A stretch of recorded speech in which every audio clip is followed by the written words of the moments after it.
Hello everybody, welcome to the video lecture on the story The Auspicious Vision by Rabindranath Tagore.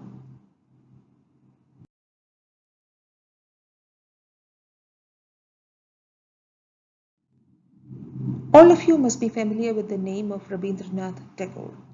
He was India's literary genius and a man of many talents. He was a gifted writer, a keen educationist, and an ardent social reformer. He is one of the greatest proponents of the Indian Renaissance that heralded a new era in Indian history. His works are noted for its profound spirituality and clarity of vision. Though Tagore was primarily a poet, he has several prose works to his credit. Some of his short stories include the famous Kabuliwala, and then you have Postmaster. And here, The Auspicious Vision is yet another short story by Tagore. His stories are noted for its insightful analysis of human nature. And Tagore won the Nobel Prize for Literature in 1913. Now I'll read the story for you and analyze the important points. The Auspicious Vision. Kanti Chandra was young, yet after his wife's death, he sought no second partner and gave his mind to the hunting of beasts and birds. His body was long and slender, hard and agile, his sight keen, his aim unerring. He dressed like a countryman and took with him Hira Singh the wrestler, Chakan Lal, Khan Sahib the musician, Mian Sahib, and many others. He had no lack of idle followers. In the month of Agrahayan, Kanti had gone out shooting near the swamp of Naidigi with a few sporting companions. They were in boats, and an army of servants in boats also filled the bathing ghats. The village women found it well nigh impossible to bathe or to draw water. All day long, land and water trembled to the firing of the guns, and every evening musicians killed the chance of sleep. One morning, as Kanti was seated in his boat, cleaning a favorite gun, he suddenly started at what he thought was the cry of wild duck. Looking up, he saw a village maiden coming to the water's edge with two white ducklings clasped to her breast. The little stream was almost stagnant. Many weeds choked the current. The girl put the birds into the water and watched them anxiously. Evidently, the presence of the sportsman was the cause of her care and not the wildness of the ducks. The girl's beauty had a rare freshness, as if she had just come from Vishwakarma's workshop. It was difficult to guess her age. Her figure was almost a woman's, but her face was so childish that clearly the world had left no impression there. She seemed not to know herself that she had reached the threshold of youth. Gandhi's gun cleaning stopped for a while. He was fascinated. He had not expected to see such a face in such a spot. And yet its beauty suited its surroundings better than it would have suited a palace. A bud is lovelier on the bow than in a golden vase. That day the blossoming reeds glittered in the autumn dew and morning sun, and the fresh, simple face set in the midst was like a picture of festival to Kanti's enchanted mind. Kalidas has forgotten to sing how Shiva's mountain queen herself sometimes has come to the young Ganges with just such ducklings in her breast. As he gazed, the maiden started in terror and hurriedly took back the ducks into her bosom with a half-articulate cry of pain. In another moment, she had left the river bank and disappeared into the bamboo thicket hard by. Looking round, Kanti saw one of his men pointing an unloaded gun at the ducks. He at once went up to him, wrenched away his gun, and bestowed on his cheek a prodigious slap. The astonished humorist finished his joke on the floor. Kanti went on cleaning his gun. So at the very outset of the story, the hero, or Kanti Chandra, is introduced as a very eligible candidate. Though he is a widower, he is rich, young, and had a number of followers, so a very popular person. And as soon as Kanti sees the girl for the first time, he's immediately captivated. And he waxes poetic about her beauty. He draws in so many comparisons. He feels that she is just come from Vishwakarma's workshop. He compares her to Shiva's mountain queen, that is goddess Parvati. Okay, all these comparisons are there. And he even goes to the extent of slapping one of his companions for scaring the young girl. Remember, they had all come here for hunting, but the minute Kanti sees that the girl is scared of the hunters, he suddenly transforms himself into a chivalrous knight and slaps the person who dared to point an unloaded gun at the ducks. The man was not intending to shoot the ducks. It was an unloaded gun. Okay, but Gandhi didn't like the fact that the man threatened the girl, and or not just threatened. The man made fun of the girl, and since the girl didn't know that it was an unloaded gun, she ran away. So Gandhi didn't like that. And the girl's beauty is described as fresh and natural. She is one of those fresh-faced beauties, and she is always described in the background of nature, with using the beauty of nature as a backdrop. She has no sophisticated airs, and that is why he says that she is perhaps not suitable for a palace. Page number 26, you have this sentence. And yet its beauty suited its surroundings better than it would have suited a palace. A bud is lovelier on the bow than in a golden vase. So the girl is a natural beauty. She's very fresh-faced, and Kanti is completely taken with her. But curiosity drove Kanti to the thicket wherein he had seen the girl disappear. Pushing his way through, he found himself in the yard of a well-to-do householder. On one side was a row of conical thatched barns, on the other a clean cowshed, at the end of which grew a zizzif bush. Under the bush was seated the girl he had seen that morning, sobbing over a wounded dove, into whose yellow beak she was trying to wring a little water from the moist corner of her garment. A grey cat, its forepaws on her knee, was looking eagerly at the bird, and every now and then, when it got too forward, she kept it in its place by a warning tap on the nose. This little picture, set in the peaceful midday surroundings of the householder's yard, instantly impressed itself on Kanti's sensitive heart. The checkered light and shade flickering beneath the delicate foliage of the zizzif played on the girl's lap. Not far off, a cow was chewing the cud and lazily keeping off the flies with slow movements of its head and tail. The north wind whispered softly in the rustling bamboo thickets, and she who at dawn on the river bank had looked like the forest queen, now in the silence of noon showed the eager pity of the divine housewife. Gandhi, coming in upon her with his gun, had a sense of intrusion. He felt like a thief caught red-handed. He longed to explain that it was not he who had hurt the dove. As he wondered how he should begin, there came a call of Sudha from the house. The girl jumped up. Sudha, came the voice again. She took up her dog and ran with it. Sudha, thought Gandhi, what an appropriate name. Gandhi returned to the boat, handed his gun to his men, and went over to the front door of the house. He found a middle-aged Brahmin with a peaceful, clean-shaven face, seated on a bench outside and reading a devotional book. Gandhi saw in his kindly, thoughtful face something of the tenderness which shone in the face of the maiden. Gandhi saluted him and said, "May I ask for some water, sir? I am very thirsty." The elder man welcomed him with eager hospitality, and offering him a seat on the bench, went inside and fetched with his own hands a little brass plate of sugar wafers and a bell-metal vessel full of water. After Kanti had eaten and drunk, the Brahmin begged him to introduce himself. Kanti gave his own name, his father's name, and the address of his home, and then said in the usual way, "If I can be of any service, sir, I shall deem myself fortunate." "I require no service, my son," said Nabin Banerjee. "I have only one care at present." "What is that, sir?" said Kanti. "It is my daughter Sudha, who is growing up." Kanti smiled as he thought of her babyish face, "and for whom I have not yet been able to find a worthy bridegroom. If I could only see her well married, all my debt to this world would be paid. But there is no suitable bridegroom here, and I cannot leave my charge of Gopinath here to search for a husband elsewhere." If you would see me in my boat, sir, we would have a talk about the marriage of your daughter. So saying, Kanti repeated his salute and went back.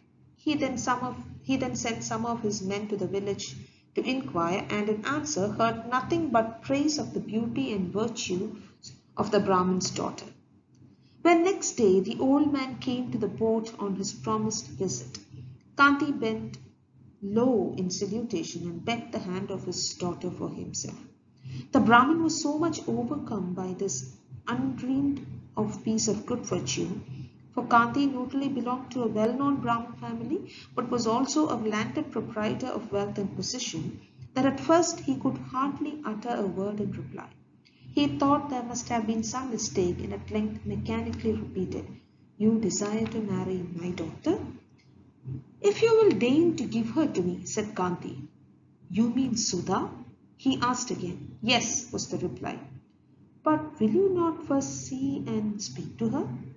Kanti, pretending that he had not seen her already, said, "Oh, that we shall do at the moment of the auspicious vision." In a voice husky with emotion, the old man said, "My Sudha is indeed a good girl, well skilled in all the household arts. As you are so generously taking her on trust, may she never cause you a moment's regret. This is my blessing." So here we see that Kanti is smitten with the girl's beauty and tries to find her house. And again, the story emphasizes her innocence and her kindness towards animals. You have this picture perfect frame of the girl nursing a dove, and there is this small kitten keeping its forepaws on her lap and looking eagerly at her. And the minute Kanti sees this particular image, it has a great deal of effect in his sensitive heart. He is taken in by this very beautiful image. And he says that earlier she had been the forest queen in his imagination. Now she looks like the divine housewife. These are all idealized roles kept for women.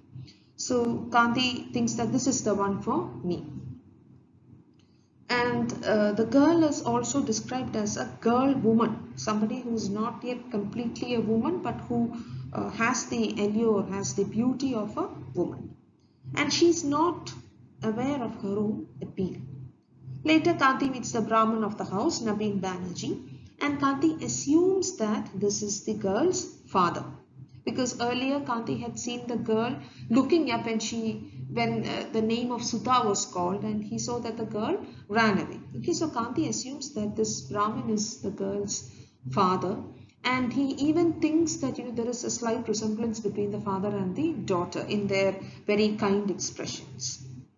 And he wastes no time in getting Nabin Banerjee's approval for marrying the girl. And you have to note that Nabin Banerjee kept on asking him, "Are you sure that you want to marry my daughter? Are you talking about Sudha? Shouldn't you see her first?" And then, Kanti pretends that he will only see the bride during the moment of auspicious vision. Okay, he doesn't reveal that he had seen this girl earlier, and that is why he has come to ask for her hand. So Kanti is depicted as someone who is intensely in love and doesn't really pause to analyze his feelings or the situation. He does send his men to inquire about the daughter of the Brahmin, and they all come back saying that, yeah, it is a very good girl. They all praise her beauty and her virtues, but he doesn't really check whether this girl is actually Sudha or not.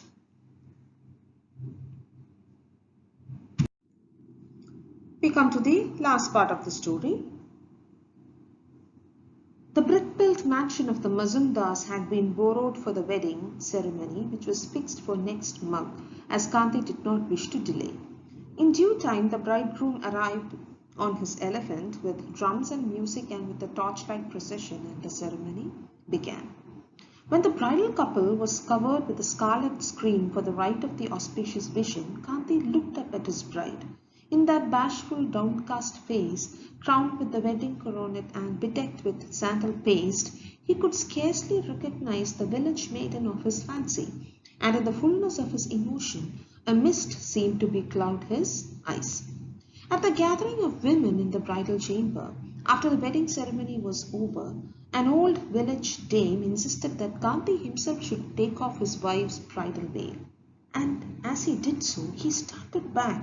It was not the same girl. Something rose from within his breast and pierced into his brain. The light of the lamp seemed to grow dim, and darkness to tarnish the face of the bride herself. At first, he felt angry with his father-in-law. The old scoundrel had shown him one girl and married him to another. But on calmer reflection, he remembered that the old man had not shown him any daughter at all, that it was all his own fault. He thought it best not to show his errant folly to the world, and took his place again with apparent calmness. He could swallow the powder, he could not get rid of its taste. He could not bear the merry-makings of the festive throng. He was in a blaze of anger with himself as well as with everybody else. Suddenly, he felt the bride seated by his side give a little start and a suppressed scream. A leveret, scampering into the room, had brushed across her feet. Close upon it followed the girl he had seen before. She caught up the leveret into her arms and began to caress it with an affectionate murmuring. "Oh, the mad girl!" cried the women as they made signs to her to leave the room. She heeded them not, however, but came and unconcernedly sat in front of the wedded pair, looking into their faces with a childish curiosity. When a maidservant came and took her by the arm to lead her away, Kanti hurriedly interposed, saying, "Let her be." "What is your name?" he then went on to ask her. The girl swayed backwards and forwards but gave no reply. All the women in the room began to titter. Kanti put another question. "Have those ducklings of yours grown up?" The girl stared at him as unconcernedly as before. The bewildered Kanti screwed up courage for another effort and asked tenderly after the wounded dove, but with no avail. The increasing laughter in the room betokened an amusing joke. At last, Kanti learned that the girl was deaf and dumb, the companion of all the animals and birds of the locality. It was but by chance that she rose the other day when the name of Sudha was called. Kanti now received a second shock. A black screen lifted from before his eyes. With a sigh of intense relief, as of escape from calamity, he looked once more into the face of his bride. Then came the true auspicious vision. The light from his heart and from the smokeless lamps fell on her gracious face, and he saw it in its true radiance, knowing that Nabeen's blessing would find fulfillment. So, when Kanti lifts the bridal veil and realizes that he married the wrong girl, he's furious with himself and the others. He is so angry that he doesn't even notice his graceful bride. And then he finds out that the girl he originally admired was a deaf and dumb girl who's a companion of all the animals in the neighborhood. Kanti is immensely relieved, and then comes the true auspicious vision. What is a true auspicious vision? He is able to appreciate the beauty and the kind nature of his bride. And the story concludes on a very happy note, as Kanti is sure that he will have a very happy life with his bride. I don't know how politically correct this story will be in modern times, because to say that marrying a girl with physical disability, not marrying a girl with physical disability is an escape, suggesting that it was nice that he didn't marry the girl, might not be taken very well in the present context. But this was written in an earlier time, and maybe Tagore wanted to highlight the kind of harsh realities that existed in the society of those times. Let's take a look at the setting of the story. The story is set in an earlier time with its emphasis on rituals and tradition. Tagore evokes the beauty of the girl by comparing her with the beauteous images of nature. So in the story you have all these extremely captivating scenes of nature described, and in all these scenes you find the girl. The story also gives attention to the courteous rituals of a Brahmin household. Example, the interaction between Kanti and Nabeen Banerjee, and the elaborate customs of a traditional Bengali wedding. The groom coming on an elephant, music, drums beating, all these things, and the moment of auspicious vision. The title of the story refers to a ritual of Bengali weddings where the groom lifts the bride's veil only at the auspicious moment. In the story, we have two auspicious visions. The first one is where Kanti lifts the bride's veil, but he understands that this is another girl, then he is angry. The true auspicious moment comes when Kanti realizes his bride's graceful beauty and decides to let go of the fascination that he had for the other girl. The characters in the story. Kanti Chandra, who is the hero of the story, he is young and impulsive, rich and used to getting his way. He is fascinated by the young girl and decides to marry her. He is extremely upset to realize that he married the wrong girl. But he behaves in a decorous manner as he did not want to highlight his mistakes to the world. When he realizes that the object of his affection was not a suitable bride because of her physical challenges, he feels relieved and looks forward to a new life with his bride, Sudha. Then the girl, she's not named in the story, she's innocent and beautiful. She's associated with nature in her fresh beauty and innocent appeal. The girl is depicted as being kind to all animals. She's physically challenged, and it is rather sad that, for this reason, she is deemed to be an unsuitable bride. Like I said earlier, maybe Tagore is perhaps highlighting the harsh realities of society. Then we have Nabin Banerjee, a kind-hearted Brahmin. He's very courteous to Kanti.